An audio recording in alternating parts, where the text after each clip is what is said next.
Si queremos entre todos, podemos hacer un mundo mejor porque por difícil que parezca, se puede. Gracias por estar ahí.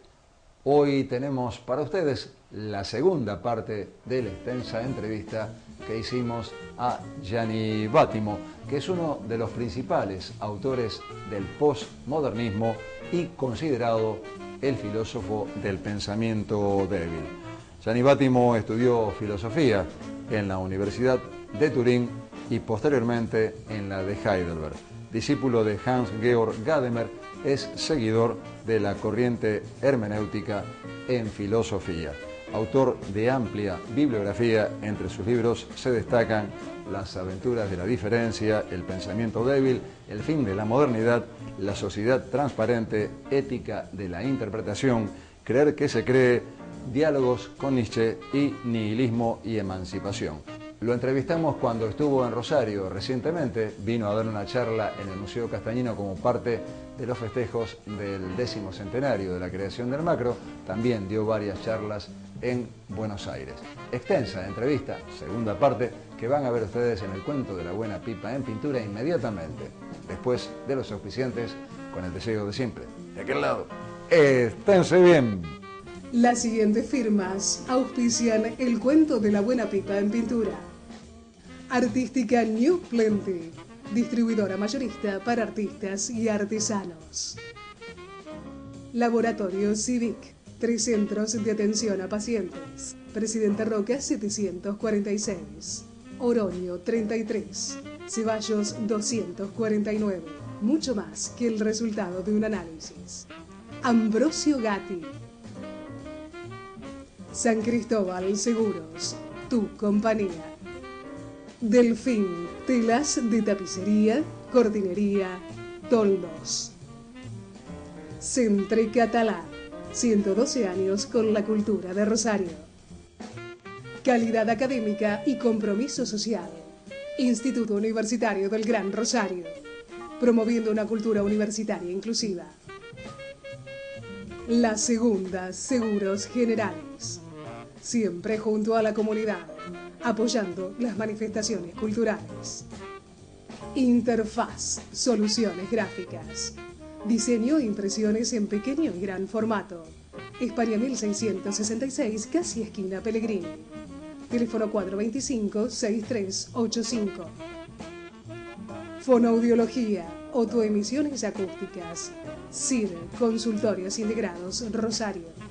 Italia 424, quinto piso, teléfono 445-1500 o 445-0444. Norberto Moretti, clases de dibujo y pintura, Salta 2969, departamento 3, teléfono 438-5867. Previnca Salud, llevando salud a tu casa, teléfono 426-2201.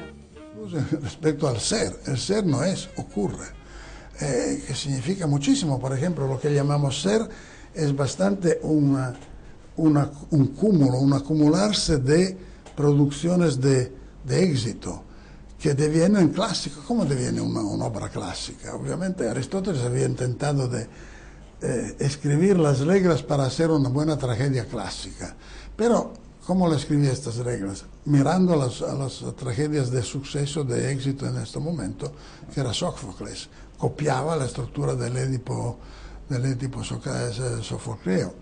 Quindi, en mucho sentido, hay algo que ocurre en la historia que nos escapa, que nos explica totalmente, que nosotros podemos arreglar, limitar un poco, criticar, organizar. Es como hay una frase del Evangelio que habla del escriba, que dice: el escriba es como un buen padre de familia que tira de su armario cosas nuevas y usadas. Es decir, que el contexto de los valores no es algo dado una vez por todas, es como una construcción justamente de ocurrencias, de lo que se encuentra en algo.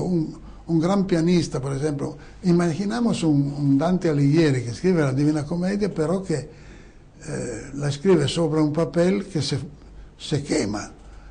Hay muchísimas cosas, sería perdido. Pero probabilmente un gran artista que non encuentra la marquisa o la contessa che lo promueve socialmente no produce. Allora decimos que es solamente una cuestión de marquisas o de contesas. No, puede producir y quedar en silencio para siempre y quedarse contento con haberlo producido sin que el afuera se pronuncie en ese sentido. Digo, por ahí hay un artista acá a la vuelta que no lo conoce nadie y es muy buen artista, pero como no tiene prensa, como no la busca, como no sabe hacerlo, a lo mejor nunca será descubierto. Pero atención, cuando usted dice que es muy buen artista y que no, nadie lo conoce, lo dices tú. No es que... Yo no lo conozco, pues no sé si... No, obviamente. Es decir, que no es un valor independiente, dice, existe, está allá. Sí, pero está allá, lo dices tú, o que lo conoces personalmente. Esto nos lleva a... ¿La conoce a Beatriz Arlo? Beatriz Arlo es una escritora, filósofa argentina, que acuñó una frase en ese sentido del arte que dice esto: arte es lo que un grupo de gente que dice que sabe, dice que es. Absolutamente, yo estoy de acuerdo. ¿Y eso convalida, la palabra de esa gente convalida el arte? No, convalida, es arte para ellos. Es decir, que nada... Bueno. Yo digo, ayer me preguntaron... Pero ellos lo dicen y el sistema lo impone entonces. No necesariamente, porque el problema es si el sistema impone solo una... En esta situación, solo la pluralidad de los valores y de las comunidades que los sancionan, que lo aceptan, etcétera, vale. No todos aprecian Bach, prefieren los Beatles, por ejemplo. Pero los que aprecian Bach describen sus experiencias en términos que son comprensibles a otra gente que se interesa de música, pero no a todo el mundo. E incluso Kant no pensaba, sobre todo Kant no pensaba que la belleza de una obra de arte sea algo de universal como una proposición de la ciencia. Es algo que mucha gente aprecia, que se construye en esta interacción entre el público y la obra o la historia de la obra, porque es importante. Los clásicos se forman en la historia en esta manera, no que hay como algo que los hace reconocer como clásico o como buen artista. Arte es lo que se llama arte en nuestra lengua cotidiana, más o menos. Yo le hice este comentario a un pintor tucumano que entrevisté hace poco, Víctor Quiroga. Le comenté lo que dice Beatriz Arlo: arte es lo que un grupo de gente que dice que sabe, dice que es, y él acota en voz muy baja, dice, y lo que el tiempo deja. Por ejemplo. Sí, en los que hay una componente del tiempo, pero el tiempo no es abstracto, es el tiempo de una historia, es decir, el tiempo deja algo a través de una historia de una comunidad. El tiempo que pasa simplemente sin que haya que sea totalmente vacío de historicidad no significa nada. El tiempo mismo, sí, yo creo que, por ejemplo, yo una vez intenté definir una obra de arte frente por opuesto de un objeto útil como lo que envejece aumentando de valor. Es bastante interesante, porque es más o menos la misma cosa, lo que el tiempo... hay como un collaudo, como una verificación en el tiempo, como algo que dura. Hay versos de Hölderlin que Heidegger siempre citó: was aber dauert, stiften die Dichter. Lo que dura lo fundan los poetas. Que los poetas son los que fundan algo que dura. Los artistas son, sí, creadores de modelos, como de modelos culturales, como de lengua. Hay muchas teorías, Benedetto Croce, incluso Heidegger, que hablan decimos que la lengua se forma a partir de un acontecimiento artístico determinado. El ser acontece en la lengua a través de acontecimientos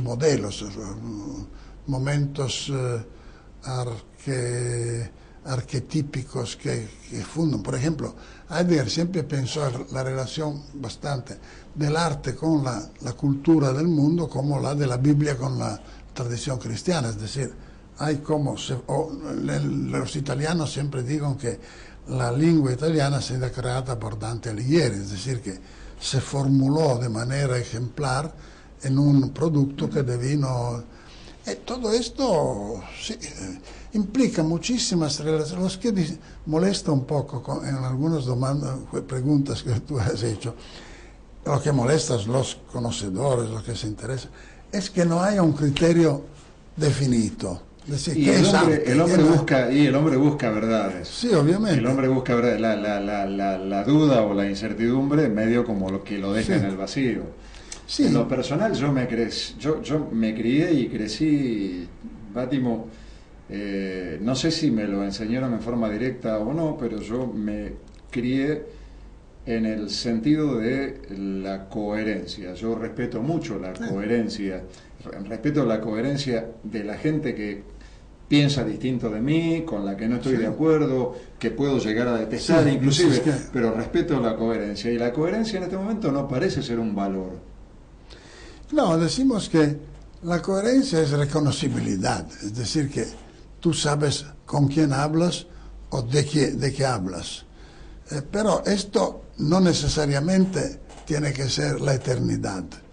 Puede ser un contenido cultural, por eso, todo lo que está en los museos públicos es bueno, es arte, algo sí, algo no, es decir que yo respeto esta idea de la coherencia, yo también, pero le veo un poco más como un hecho ético, es decir, como confianza.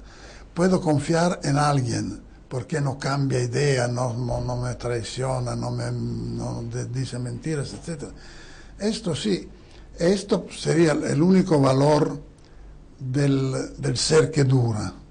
El ser que dura, por ejemplo, todos los metafísicos antiguos, como desde Parménides hasta Platón, etc., el ser verdadero lo que no cambia, que no muta, que no se transforma. Sí, obviamente lo es, pero es siempre algo. Por ejemplo, Platón era un gran reaccionario. Decimos que le quería. Lo podía decir porque era uno que estaba muy bien localizado en la sociedad. Los pobres obreros que trabajaban por él, para él, no sé qué decían. Concretamente, para decirlo a lo mejor de otra manera, yo respeto mucho, admiro profundamente, a la gente que es capaz de morir por aquello que cree. Sí.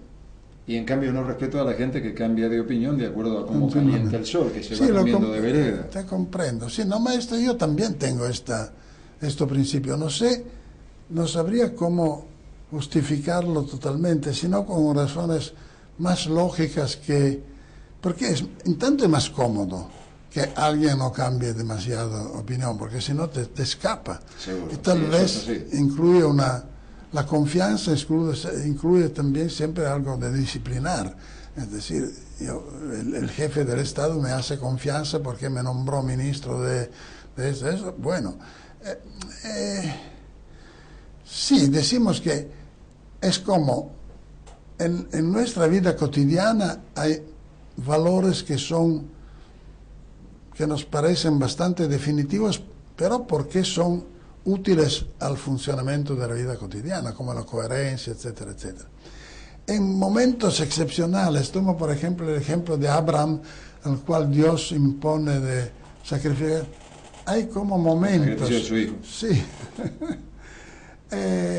Insomma, un Dios, sí, absolutamente, un Dios no habría que leer la Biblia, me gusta, ¿no? Porque es un Dios que pone a prueba, que castiga, un Dios cruel.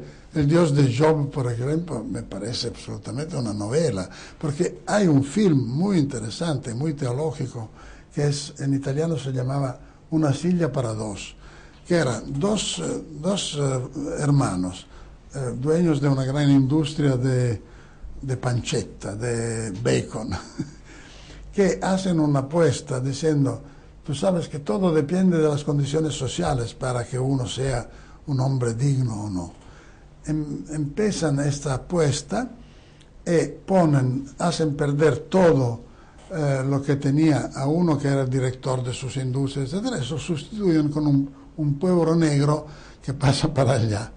Esto efectivamente va más o menos, el pobre que pierde todo y no comprende por qué, se desespera, etc. El otro gana todo, no sé. Al final, los dos que se conocen finalmente entre ellos, el pobre empobrecido, el rico enriquecido, se juntan y hacen como un complot en contra de los dos hermanos, les van a perder todo.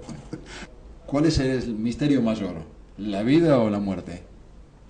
Yo tengo un estudiante que inventó una bellísima frase, que siempre uno que dice, ¿hay una vida antes de la muerte? Porque siempre se pregunta, ¿hay una vida después de la muerte? ¿Hay una vida? Ay, no sé, el misterio es efectivamente que como somos seres finitos y temporales y articulados entre comienzo, momento, futuro, pasado, tiene que hacer con el tiempo, obviamente. El tiempo, la muerte, bueno, la muerte es importante para que el ser sea.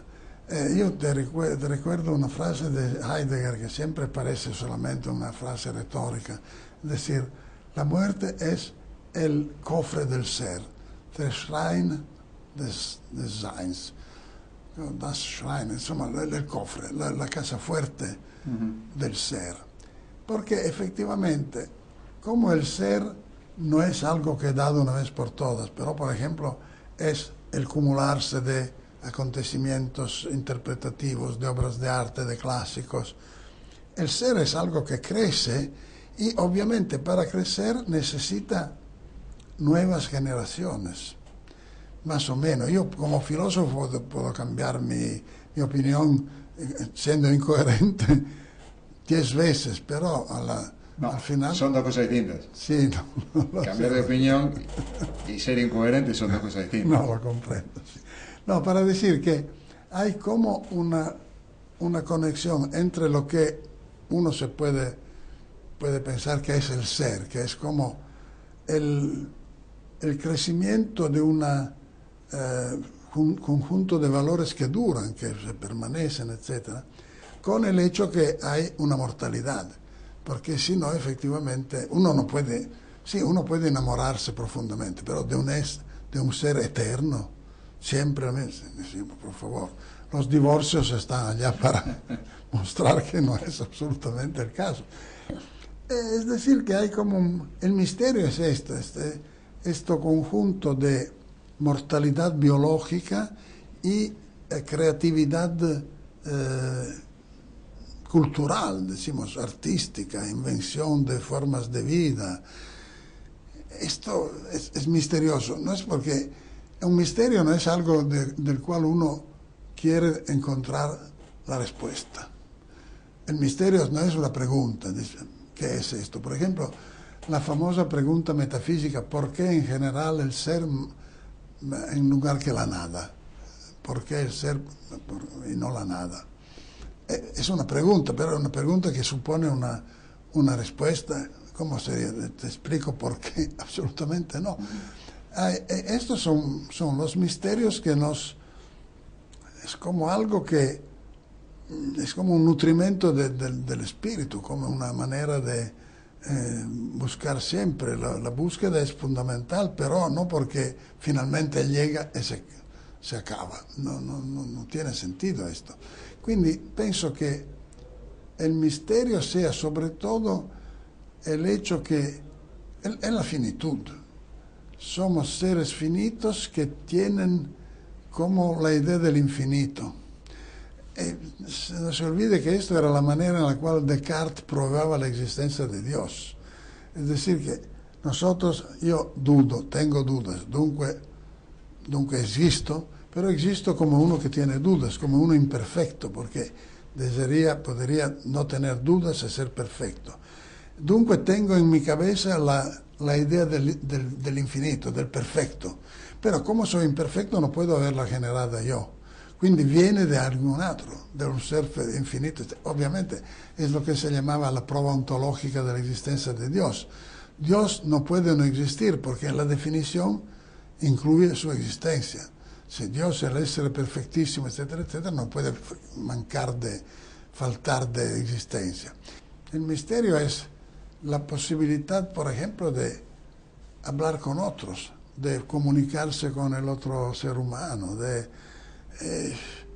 Hay filosofías orientales que imaginan que el ser es todo como un gran animal del cual nosotros somos prótesis o algo de eso. No, decimos, hay una forma de pensamiento del infinito que es como nosotros pertenecemos al infinito. Somos parte de lo mismo, somos partículas de algo. Sí. No sé si creo esto. Cierto, esto es la razón por la cual al final me declaro religioso también, porque el misterio de mi finitud, que puedo pensar el infinito sin serlo, pero imaginarlo, pensarlo, y sobre todo pensar la historia, la comunicación, la herencia de los valores que han sido creados antes de mí, etcétera, etcétera. Todo esto es el misterio. No sé si es la vida o la muerte, son bastante ligados. Parecería que habla de la finitud, de la muerte, bueno, finalmente la muerte es la única certeza a partir de que estamos vivos, ¿cierto? Parecería, un tío mío decía respecto de los problemas, que se solucionan obviamente, decía que los problemas son la sal de la vida.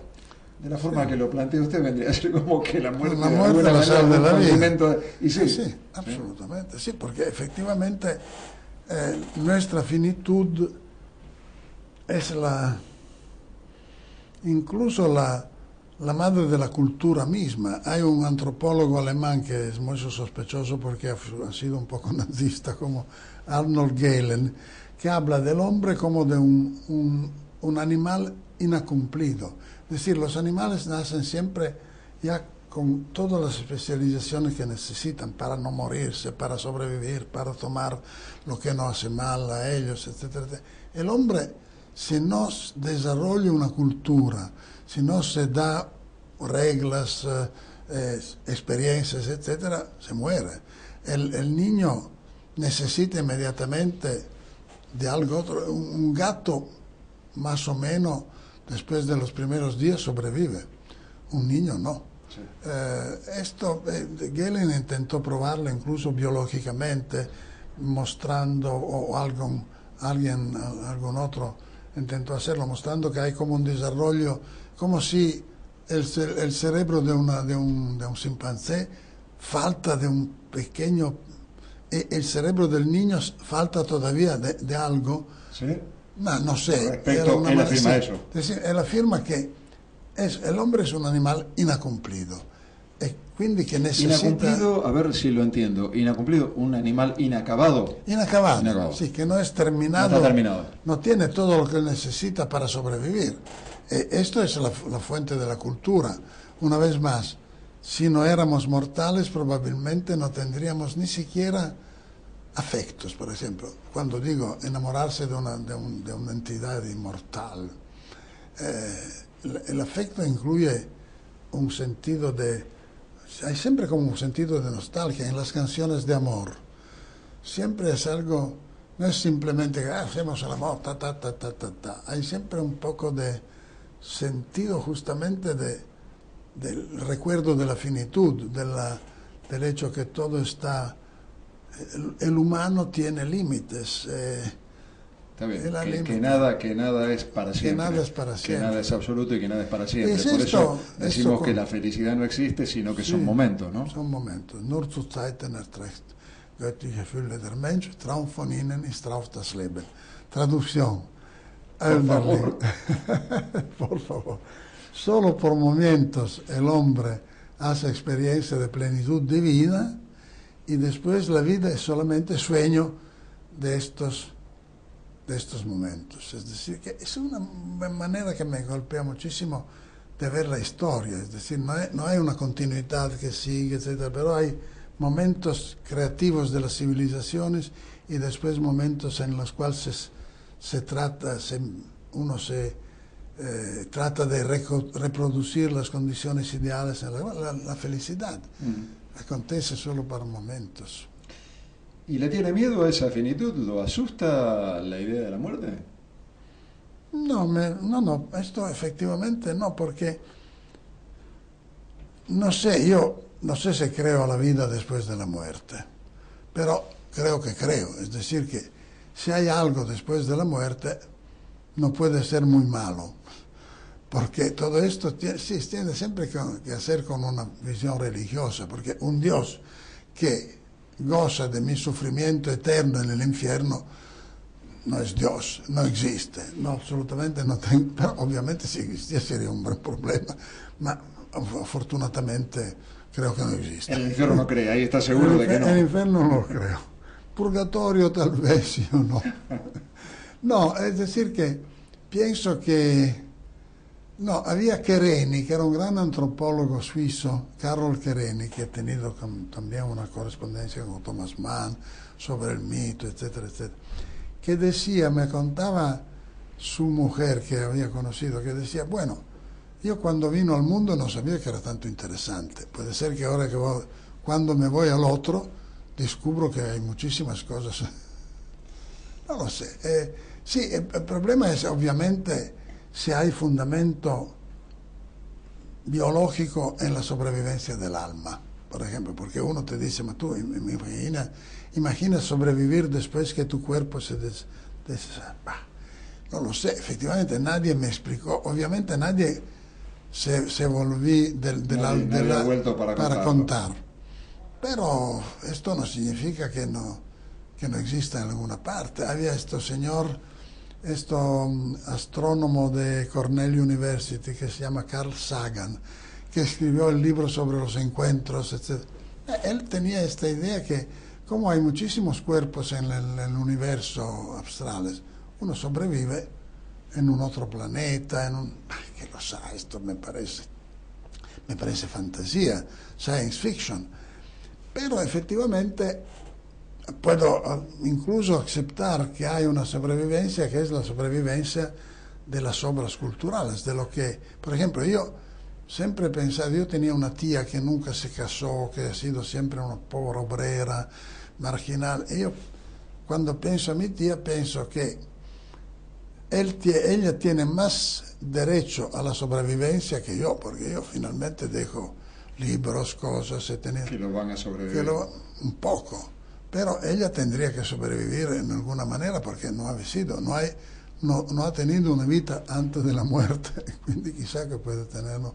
No lo sé, son maneras de pensar que cambian incluso, no son tanto coherentes en los sentidos de sí. A veces tiene que ver, a veces ese cambio de pensamiento o esa manera de enfrentarse a esta situación o a esta posibilidad también tiene que ver con la edad. Uno no piensa lo mismo a los 20 posiblemente, es más, no es que no piensa lo mismo, no creo que a los 20 años uno tenga la muerte presente como lo puede tener a los 70 o a los 80. Sí, efectivamente, pero yo no lo tengo, me importa el problema de la muerte con la muerte de los otros, es decir, yo perdió dos amigos más jóvenes que yo, etcétera, y quindi cuando pienso a la muerte penso que o lo reencuentro o todo se terminó.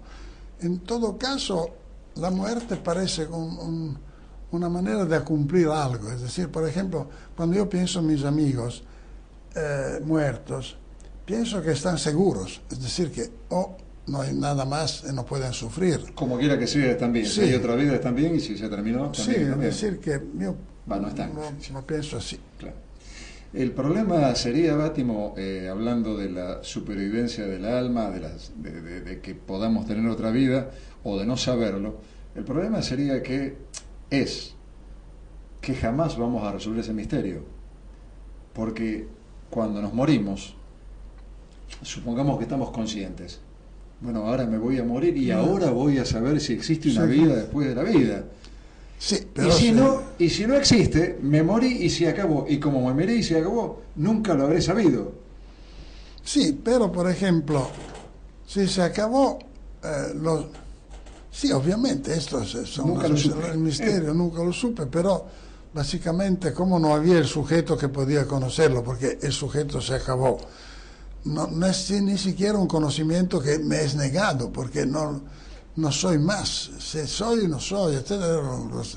Las discusiones de los epicureos, por ejemplo, que dicen, cuando hay la muerte, tú no estás. Cuando tú estás, no hay la muerte. Quindi no tienes que... No, nunca se encuentran los dos, obviamente.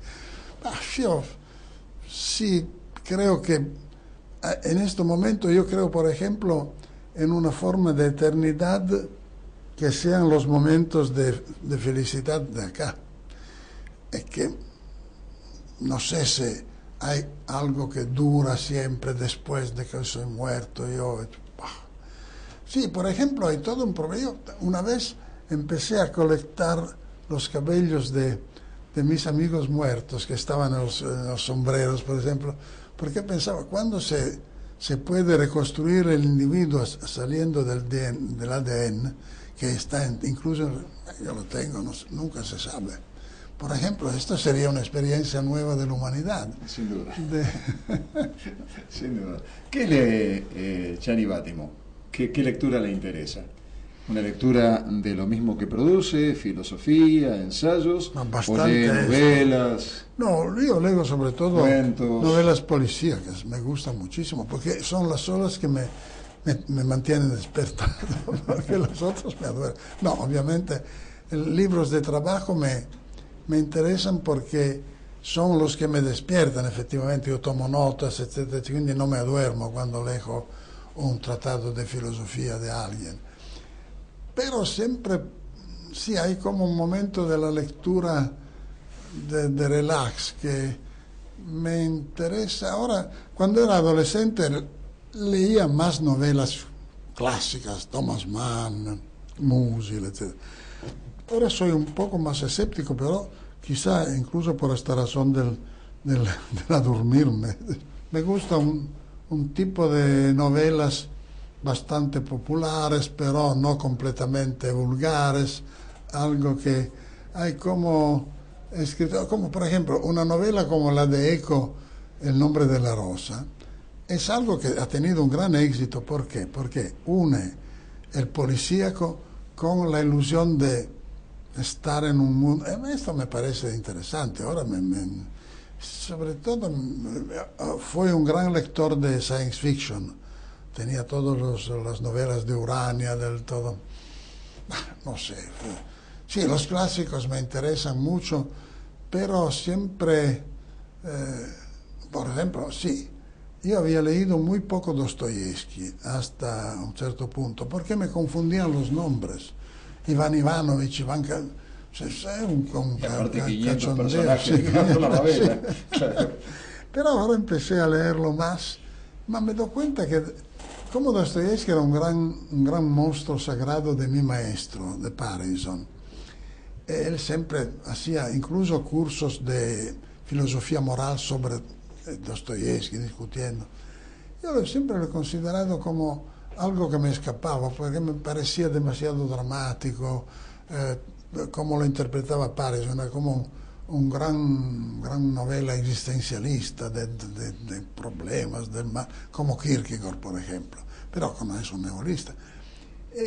Ahora empiezo a leerlo y lo descubro como un narrador bastante tradicional, con intrigos, si uno toma, obviamente no Delito y Castigo, los Karamazov que leí cuando era adolescente, en la época de los grandes novelas. Pero, por ejemplo, lo último Dostoyevsky que leí, que era L'Idiota. L'Idiota es una novela con componentes bastante burgueses. Hay alguien que se enamora de alguien, que pues escapa, propiedades, cosas. E quindi me ha redimensionado un poco a Dostoyevsky. Ahora estoy leyendo un poco a Dickens, por ejemplo, porque es un narrador que tiene que hacer con la historia social de la Inglaterra del siglo XIX. Es bastante interesante por esto, porque si no...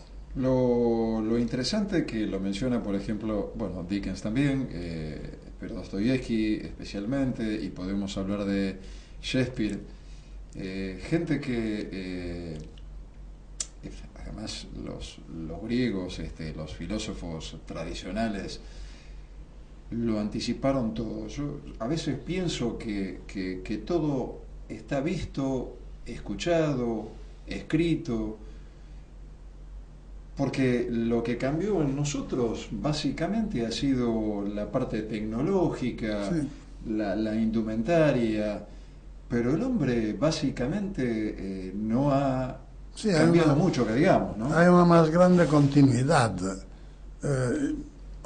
Esto no significa probablemente que sea siempre lo mismo en eterno, pero efectivamente hay tiempos largos en la historia de una cultura, de una humanidad cultural. Pero si se piensa, ahora también se hizo en las universidades norteamericanas un debate sobre el hecho si en el canon de las lecturas se trata de introducir también libros de civilizaciones negras, por ejemplo. Es decir, que nosotros tenemos un canon occidental muy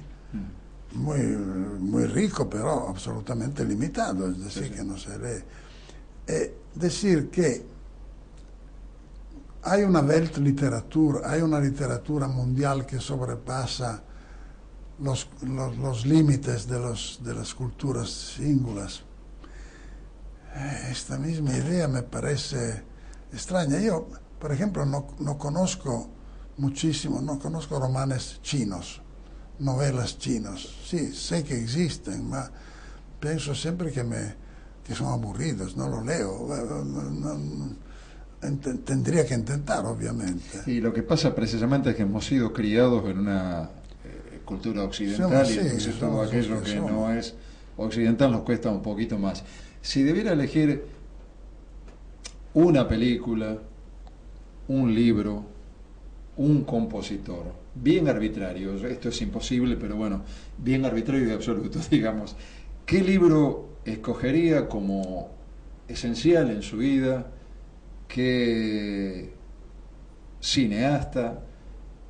¿Qué músico? Bueno, como película, yo creo que la película que me impresionó más y que sigue siendo la que me viene el espíritu cuando usted me hace esta pregunta, era lo que se llamaba El arpa birmana, que era una película que hablaba de uno que colectaba los restos de los caídos. Me parecía, como había también una música que tenía que hacer con la arpa, me impresionó muchísimo. Siempre ha sido mi película favorecida de cuando era niño, siempre intentaba rebuscarla acá y allá. Tengo que decir que ahora una película que me impresiona bastante, incluso por razones de música, es la película de Kubrick, Los ojos, Eyes Wide Shut. Los ojos, sí. Un film bastante que resume. La novela, creo desafortunadamente que me impresionó más, que era la montaña encantada de Mann. Que lo digo con un poco de desplacer, porque un buen amigo mío, uno de los dos amigos que se murieron, que era un buen crítico literario, me explicaba siempre que Musil es mucho mejor que Mann. Nosotros decimos siempre, sí, Mann 3 estrellas, pero Musil 4 o 5, por ejemplo. Pero yo digo que era una típica, como es un Bildungsroman, una novela de educación sentimental, humana, etc. Me ha efectivamente impresionado, lo digo, no sé si lo releí recientemente, etc. Veo también los defectos literarios de esta, es decir, que hay un exceso de simbolismo, de pretensión de símbolos psicoanalíticos, etc. Pero bastante sigo pensando que es un gran clásico.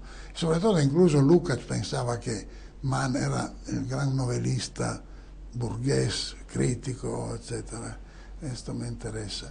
Y cuanto a la música, yo inventé recientemente para mis gustos musicales la expresión in italiano diría, darei 3 Tristani per un barbiere, 3 Tristanos para un barbiere de Sevilla. Esto me parece un signo de maturidad musical, porque Rossini era como una música que incluía ya el drama, pero en una forma sintetizada en un superior, no digo humorismo, pero de algún tipo de esto. Mientras que Wagner sigue siendo muy pesado, muy... por ejemplo, el Nietzsche mismo, al final de su vida, puede ser que era ya loco, pero empezó a apreciar Bizet, la Carmen, más que Wagner. Que Wagner es demasiado ampuloso, ¿no? Sí, un poco. Por lo menos para mi gusto. Sí, sí, pero volvemos a que por ahí es subjetivo. Sí, absolutamente. A la persona que tenemos enfrente sí. le gusta más Wagner que... Y en cuanto a filosofía, a filósofo, seguramente Nietzsche, ¿no? Nietzsche y Heidegger, sobre todo Heidegger, porque los dos yo los leo juntos, pero ellos no serían contentos de ser leídos juntos. La originalidad del pensamiento débil es de conjugar los dos.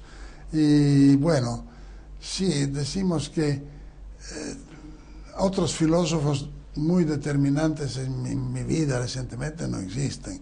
Un poco Richard Rorty, que era un gran amigo mío americano, que hablaba había inventado, no, decía que los grandes pensadores del siglo XX eran Dewey, Wittgenstein y Heidegger. El hecho de poner juntos estos tres me parecía bastante, incluso para mí, un poco determinante. Es decir, que Wittgenstein y Heidegger, no, era original esta idea de esta tríade, que me parece fue importante para mí, para las relaciones con la filosofía analítica, para intentar puentes entre el pensamiento continental europeo, el pensamiento analítico anglosajón, etcétera, etcétera. Todo esto, pero básicamente estos son mis autores. Esos filósofos marcaron una corriente, hicieron una especie de... No hicieron una especie, hicieron escuela. Marcaron una corriente, hicieron escuela. ¿Hay ahora una escuela y una corriente? ¿Hay algo que marque a nivel filosófico esta época? Yo esto no lo... ¿Cómo soy envolvido en la cuestión? Sí, bueno, por eso se lo pregunto. Sí, no sé si... Yo pienso que obviamente sigue... Es decir, ¿el pensamiento débil hace escuela? Sí, el pensamiento débil intenta hacer escuela, pero los pensadores débiles somos 3 o 4. Es decir, son mis, como decía Manzoni, mis 23 lectores, 23 lectores de mi novela. No sé, a mí me parece que lo que marca ahora el debate no es un gran filósofo único, una escuela, sino la pluralidad, como en todo. Sí, no me parece que haya un Hegel hoy en el mundo. Si existe soy yo, pero no puedo decirlo. Modestamente. Muy modestamente. No es así. Él se cree Dios. No, yo soy yo. Es decir, entre locos se hace.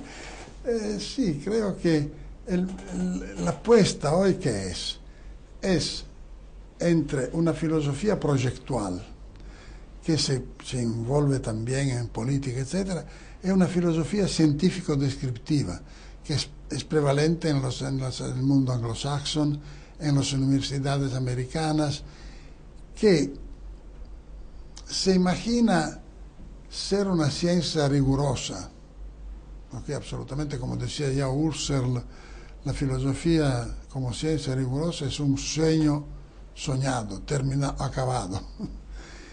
Ellos siguen siendo, porque me parece bastante un condicionamiento social, es decir, que los pensadores norteamericanos en sus universidades ricas, con bibliotecas absolutamente megagalácticas, y básicamente se preocupan de una cierta profesionalidad del filosofar, quindi escriben ensayos discutiendo el ensayo del otro, etc.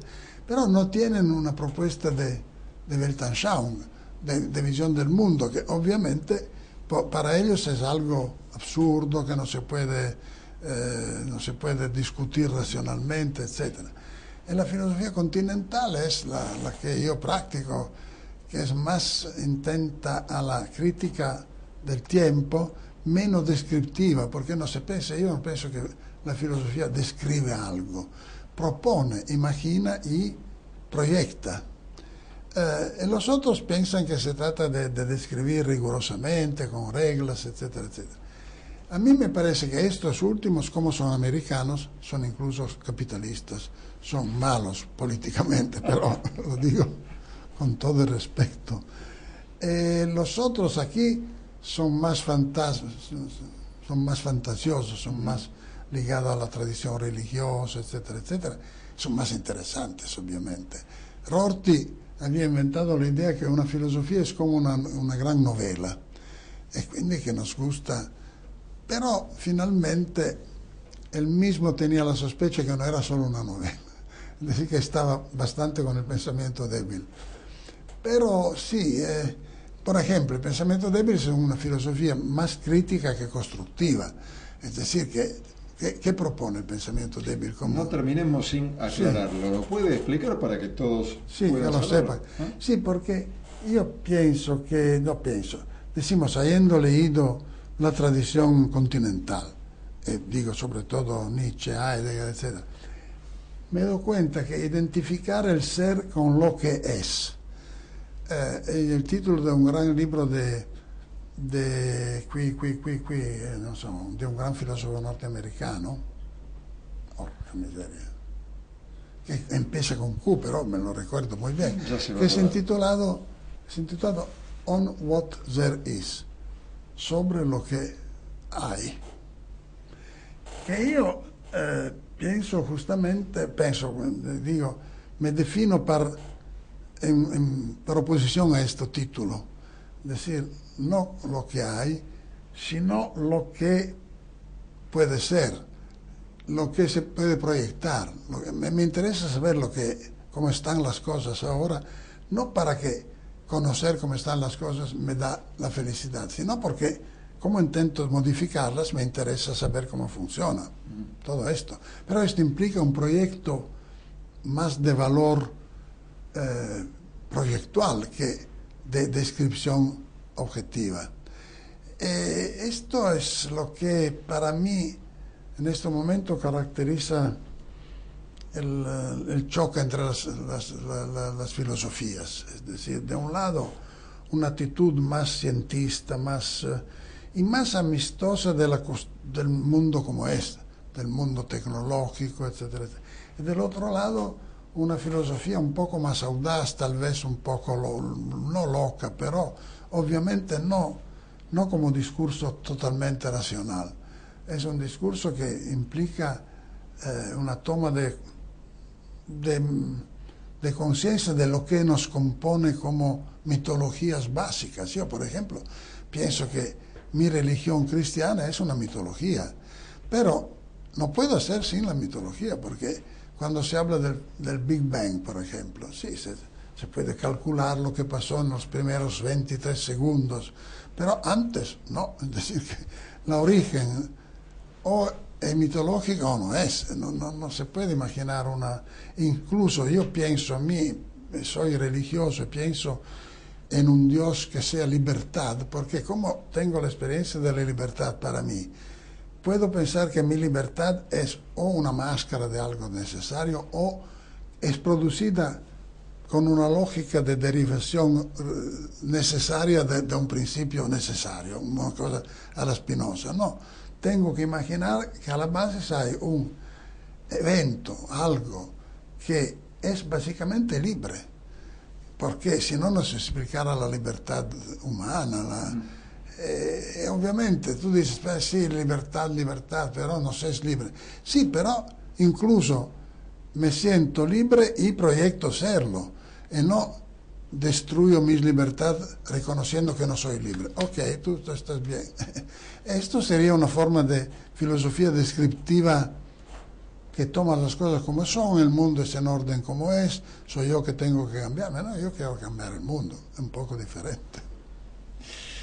¿Cómo le gustaría ser recordado, Bátimo? Esto no me he todavía puesto el problema de mi propio necrologio. No, como un pensamiento débil, efectivamente. Se ha producido un libro de ensayos de colegas, amigos, etcétera, que era el mío 70 años, cuando cumplí. Ahora ya lejos, se necesita un otro. Pero este volumen se llamaba Weakening Philosophy, debilitar la filosofía. Es decir, que efectivamente lo que siento más es ahora la idea de pensamiento débil como la única filosofía cristiana posible. Lo recomiendo al Papa, pero él no me escucha siempre. Le mandamos el programa en todo caso. Mandamos el programa. Las siguientes firmas auspiciaron el cuento de la buena pipa en pintura. Artística New Plenty, distribuidora mayorista para artistas y artesanos.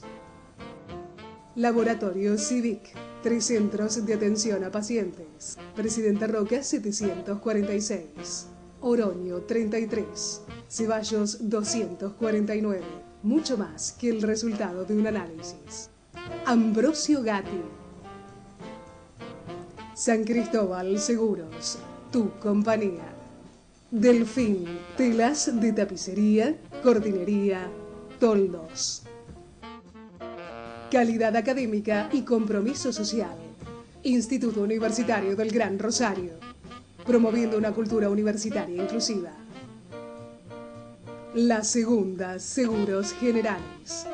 Siempre junto a la comunidad, apoyando las manifestaciones culturales. Interfaz, soluciones gráficas. Diseño e impresiones en pequeño y gran formato. España 1666, casi esquina Pellegrini. Teléfono 425-6385. Fonoaudiología, autoemisiones acústicas. CIR, Consultorios Integrados, Rosario. Italia 424, quinto piso. Teléfono 445-1500 o 445-0444. Norberto Moretti. Clases de dibujo y pintura. Salta 2969, departamento 3. Teléfono 438-5867. Previnca Salud, llevando salud a tu casa. Teléfono 426-2201. Y así pasó por nuestro programa Gianni Bátimo, el filósofo del pensamiento débil. Le agradecemos a Bátimo la disposición que tuvo para con nosotros, soportó estoicamente las casi 2 horas de charla, y también le agradecemos a Rosa María Ravera la gentileza que tuvo al hacernos posible esta entrevista. Chau, esténse bien de aquel lado y recuerden que si queremos entre todos podemos hacer un mundo mejor.